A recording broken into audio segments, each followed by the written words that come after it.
ಹಾಸನದ ಮಾಜಿ ಸಂಸದ ಪ್ರಜ್ವಲ್ ರೇವಣ್ಣ ಅವರ ಮನೆಯ ಕೆಲಸದ ಮಹಿಳೆಯ ಮೇಲೆ ನಡೆದಿದೆ ಎನ್ನಲಾಗುವ ಅತ್ಯಾಚಾರ ಪ್ರಕರಣಕ್ಕೆ ಸಂಬಂಧಪಟ್ಟಂತೆ ನಾಳೆ ಕೋರ್ಟ್ ತೀರ್ಪನ್ನ ಪ್ರಕಟಿಸಲಿದೆ. ಜುಲೈ 30ನೇ ತಾರೀಕು ಪ್ರಜ್ವಲ್ ರೇವಣ್ಣ ಅವರ ಭವಿಷ್ಯ ನಿರ್ಧಾರ ಆಗುತ್ತೆ ಅಂತ ಹೇಳಲಾಗ್ತಾ ಇದೆ. ಯಾಕೆಂದ್ರೆ ಈಗಾಗಲೇ ಅತ್ಯಾಚಾರ ಪ್ರಕರಣಕ್ಕೆ ಸಂಬಂಧಪಟ್ಟಂತೆ ವಾದ ಮಂಡನೆ ಪೂರ್ಣಗೊಂಡಿದೆ.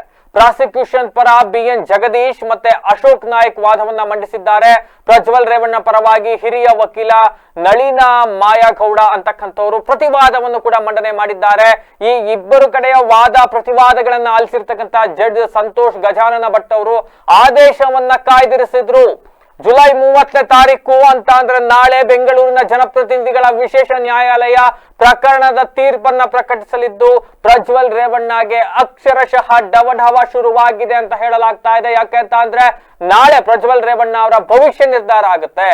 ಒಂದು ವೇಳೆ ಕೋರ್ಟ್ ಏನಾದ್ರೂ ಪ್ರಜ್ವಲ್ ರೇವಣ್ಣ ಅವರನ್ನ ದೋಷಿ ಅಂತ ತೀರ್ಪನ್ನ ನೀಡಿಬಿಟ್ಟರೆ ಕನಿಷ್ಠ 10 ವರ್ಷ ಗರಿಷ್ಠ ಜೀವಾವಧಿ ಶಿಕ್ಷೆಗೆ ಒಳಗಾಗಬೇಕಾಗತ್ತೆ. ಇದರಿಂದ ಕೋರ್ಟ್ ಏನ್ ತೀರ್ಪು ನೀಡಲಿದೆ ಅಂತಕ್ಕಂಥ ಆತಂಕ ಸಹಜವಾಗಿ ಪ್ರಜ್ವಲ್ ರೇವಣ್ಣ ಸೇರಿದಂತೆ ಅವರ ತಂದೆ ಎಚ್.ಡಿ. ರೇವಣ್ಣ ಹಾಗೂ ಅವರ ಕುಟುಂಬಕ್ಕೆ ಮನೆ ಮಾಡಿರ್ತಕ್ಕಂಥದ್ದು. ಯಾಕೆ ಅಂತ ಅಂದ್ರೆ ಇದೇ ಪ್ರಕರಣಕ್ಕೆ ಸಂಬಂಧಪಟ್ಟಂತೆ ಪ್ರಜ್ವಲ್ ರೇವಣ್ಣ ಜಾಮೀನಿಗಾಗಿ ನಿರಂತರವಾಗಿ ಶತ ಪ್ರಯತ್ನಗಳನ್ನ ಮಾಡಿದ್ರು ಕೂಡ ಇವತ್ತರೆಗೂ ಕೂಡ ಜಾಮೀನು ಆಗಿಲ್ಲ.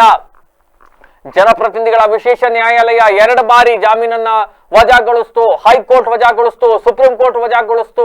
ಇದೀಗ ಅದೇ ಪ್ರಕರಣಕ್ಕೆ ಸಂಬಂಧಪಟ್ಟಂತೆ ನಾಳೆ ಮಹತ್ವದ ತೀರ್ಪು ಹೊರಬರಲಿದೆ.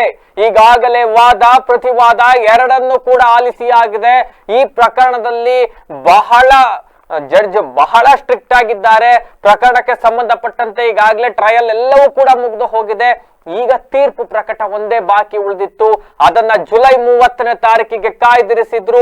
ನಾಳೆ ಜುಲೈ 30ನೇ ತಾರೀಕು ಪ್ರಜ್ವಲ್ ರೇವಣ್ಣ ಅವರ ಅತ್ಯಾಚಾರ ಪ್ರಕರಣಕ್ಕೆ ಸಂಬಂಧಪಟ್ಟಂತೆ ತೀರ್ಪು ಹೊರಬರಲಿದೆ. ಇನ್ನು ಮೈಸೂರು ಜಿಲ್ಲೆಯ ಕೆಆರ್ ನಗರ ಮಹಿಳೆಯ ಅಪಹರಣ ಪ್ರಕರಣದಲ್ಲಿ ಸಂಬಂಧಪಟ್ಟಂತೆ ಎಚ್.ಡಿ. ರೇವಣ್ಣ ಮತ್ತೆ ಭವಾನಿ ರೇವಣ್ಣ ಸೇರಿದಂತೆ ಒಟ್ಟು 9 ಜನ ಆರೋಪಿಗಳಿದ್ದು ಈಗಾಗಲೇ ರೇವಣ್ಣ ಹಾಗೂ ಭವಾನಿ ರೇವಣ್ಣ ಅವರಿಗೆ ಜಾಮೀನು ಸಿಕ್ಕಿದೆ.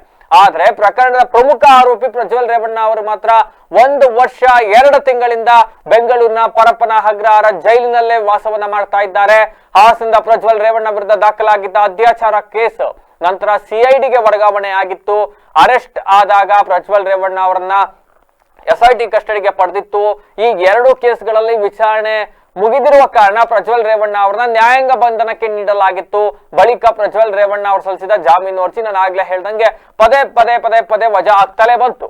ಇನ್ನು ತನಿಖೆ ನಡೆಸಿದ SIT ಅಧಿಕಾರಿಗಳು 123 ಸಾಕ್ಷಿಗಳನ್ನ ಸಂಗ್ರಹಿಸಿದ್ದಾರೆ.